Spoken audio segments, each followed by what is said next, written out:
With so much content whizzing around out there, there's only one storytelling platform that helps you keep calm and stay informed and inspired: Flipboard. Flipboard curates the world's stories so you can be smarter in your work, life, and play.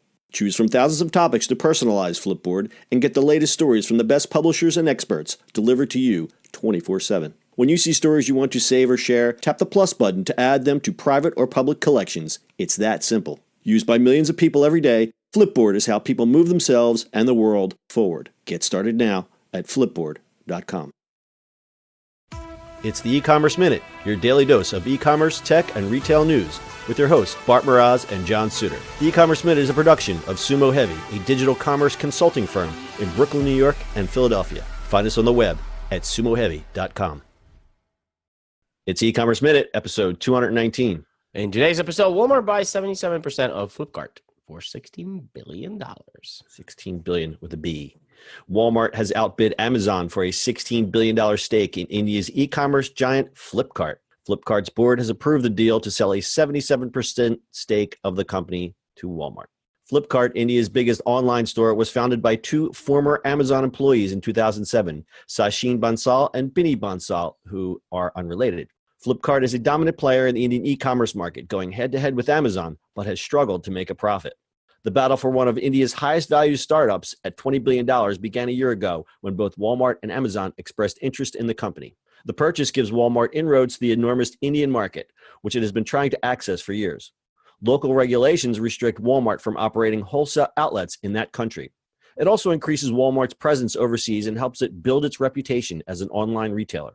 Walmart will make $2 billion worth of investment into Flipkart as one of the parts of the deal. It may also bring in additional potential investors while still retaining a majority stake. The majority stake in Flipkart helps the world's largest retailer gain significant ground against Amazon. Flipkart's strong presence in sectors such as fashion, electronics, and digital payments were major factors behind Walmart's decision to buy the company. The deal is subject to regulatory approval in India. Ooh, it's big. It's big. I guess that's great for Walmart since Amazon's not having good inroads into India. They're not having. I think there's a culture problem. Obviously, I think that's one of the big hurdles they have. There's also regulations are different over there, but it is the next biggest market in the world. Am I wrong in saying that? I mean, it's obviously, China.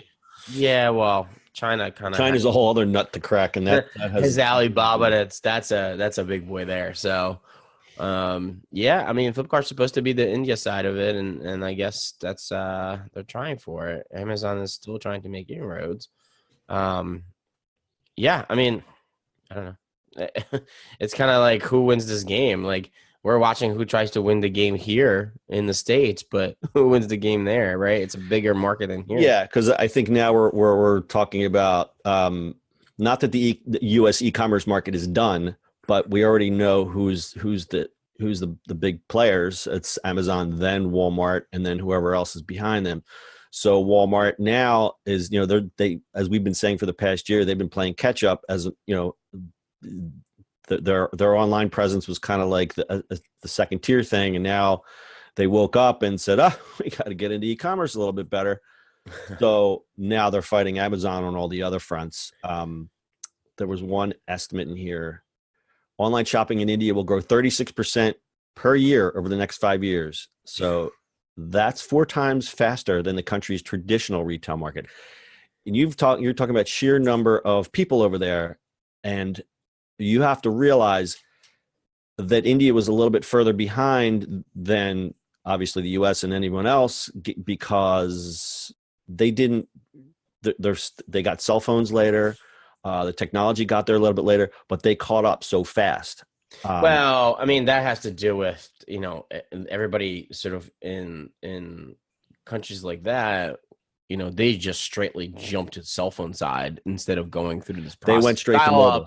That was where I was going to go to next. It's more like countries in Asia and India. 9 out of 10 people are going to have a cell phone, but maybe 2 out of 10 people probably own laptops because it's just demographics, and it's the it's just the pure, like, they didn't They didn't have to go through dial-up and building stuff. That they just straightly went to building cell towers and doing cell phone signals just because it makes more sense. Yeah, good point. Good point. So Amazon said they were going to put $5 billion in the Indian business, seeing huge potential. Amazon has introduced its Prime Video music services in India in its effort to challenge Flipkart, as well as its annual Prime Day blockbuster sale. But still they lost to Walmart. So this is actually big news. Yeah, it definitely is. So we'll see how that plays out eventually. And Walmart, there was another little snippet that Walmart has been selling assets elsewhere in preparation for its big move in India. The company, I don't know if you heard this one, they offloaded their UK supermarket business in Sainsbury's for $4.1 billion and moved all that cash over to India. So they see the potential. All right. Got anything else, Dad? That's it, my friend. All right. That's your e-commerce minute for today. We'll see you on the internet tomorrow. That's it for today's show. If you like the show, do us a favor and subscribe or leave us a review on iTunes. And don't forget, you can now listen to the e-commerce minute on your Amazon device. Just add e-commerce minute to your flash briefing. And finally, if you have a comment or suggestion or just want to say hi, find us on social media @SumoHeavy.